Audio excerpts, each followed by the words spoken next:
Hey guys, patch 1.0.3 is out now. It is a rather large update at 2.5 gigs and starts preparation for the new expansion. It was mainly a lot of bug fixing, but we're going to review it. Before we start, this patch does not contain changes to Thorn or Bad Juju, nor does it contain any bug fixes to the raid. I haven't played the raid to check, but I don't think fixes would be something not documented in the patch notes, so if you only cared about those things, I don't think they're there. However, a lot of people have been noticing changes made to exotic weapons, namely Thorn, Last Word, Icebreaker, Suros. Bungie has said on Twitter that any of these changes to exotic weapons are unintentional, and they will be talking about exotic weapons more in general on the weekly update on Thursday. So if you're noticing Thorn being worse than usual, Last Word, Icebreaker, Suros, whatever, or something different than it was pre-patch, it's unintentional. But we're going to get to the patch now. The full patch notes are in the description if you want to take a look for yourself. First off, the big thing here involves the additional voice options. You will now be able to opt into non-Fireteam voice chat, so that's stuff like the Crucible and Strikes when you queue as a solo player. You need to opt in from the menu, and it only works for in-game chat, so you obviously can't do this in PS4 party chat unless you invite people to your chat.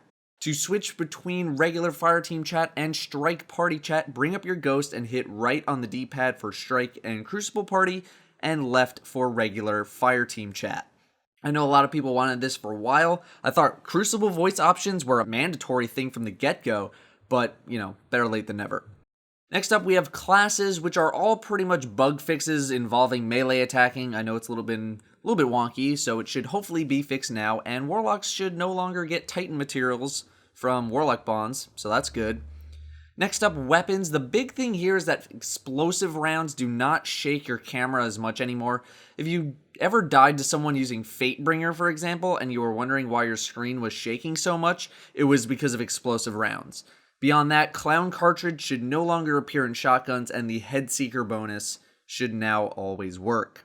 Next up are activities, and there's a lot of exploit fixing. The Buried City gets a fix, so you can't despawn all the enemies from Clovis Bray. I'm not even sure what that exploit was.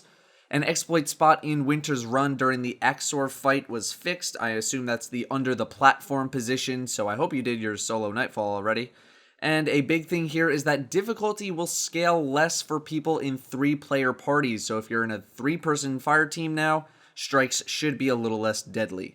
Finally, engram display has been fixed for post-game reports for the daily and the weekly.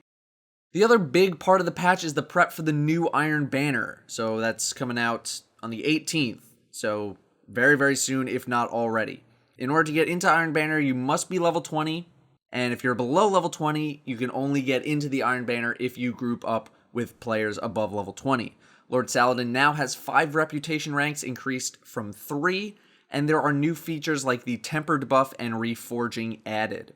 I went over these changes in a video a couple of weeks ago. It's linked here and in the description. If you'd like the full mega list of Iron Banner changes, check the description for the notes. The overall changes to Iron Banner were pretty much all good, and I definitely recommend checking out those notes. It's important to know that reputation will be reset back to 0 for everybody after this next Iron Banner. We'll be going back to only 3 reputation ranks, so you'll have to grind up every single time. Cinematics got a couple of fixes for subtitles in other languages. That's cool, I guess. Destinations next, a couple of bug fixes with some enemies, and now public events will spawn 10 to 15% more frequently to bring a little more action to patrol, which I think is a nice change that makes the world feel more alive. Vendors up next, bounty slots have increased from 5 to 10. Oh yeah, awesome change, awesome. I thought this would be in the Dark Below only, it is not, that is great.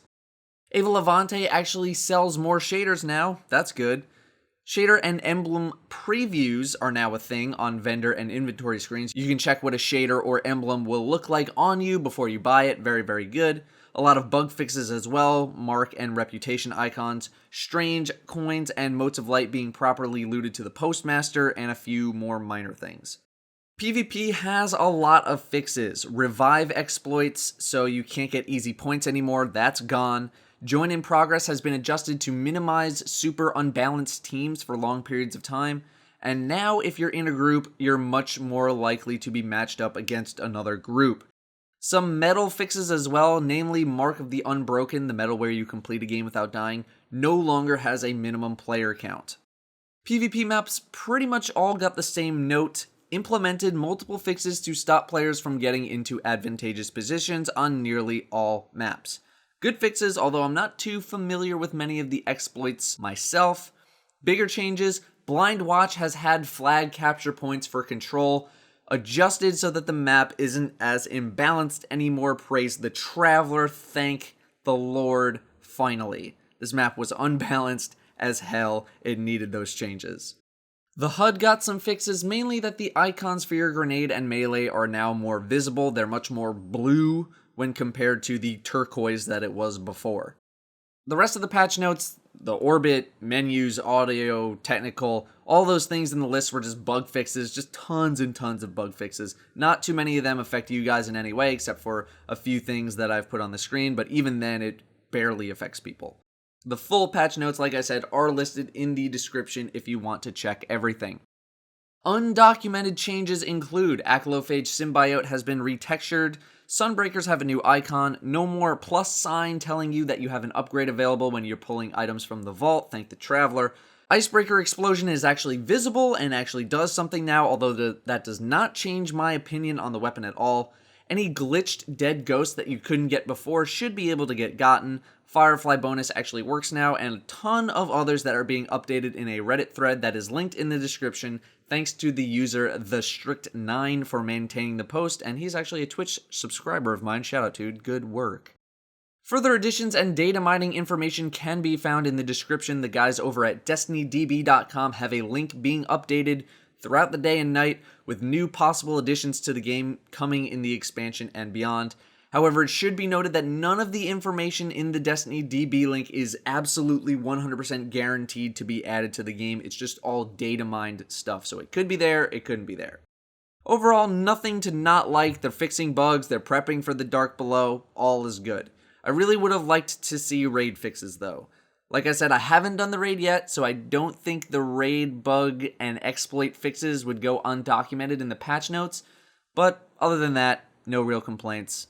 I know people are still waiting on Thorn and Bad Juju buffs promised from a month ago. Perhaps we'll hear more about on Thursday in the weekly update when Bungie talks about exotic weapon tuning. But yeah, if you were wondering what that big download was today, these were the things downloaded. Bug fixes galore, Iron Banner changes, and voice additions were the main big things. Anyway guys, I'm gonna get out of here. Thank you very much for watching, and I'll see you next time.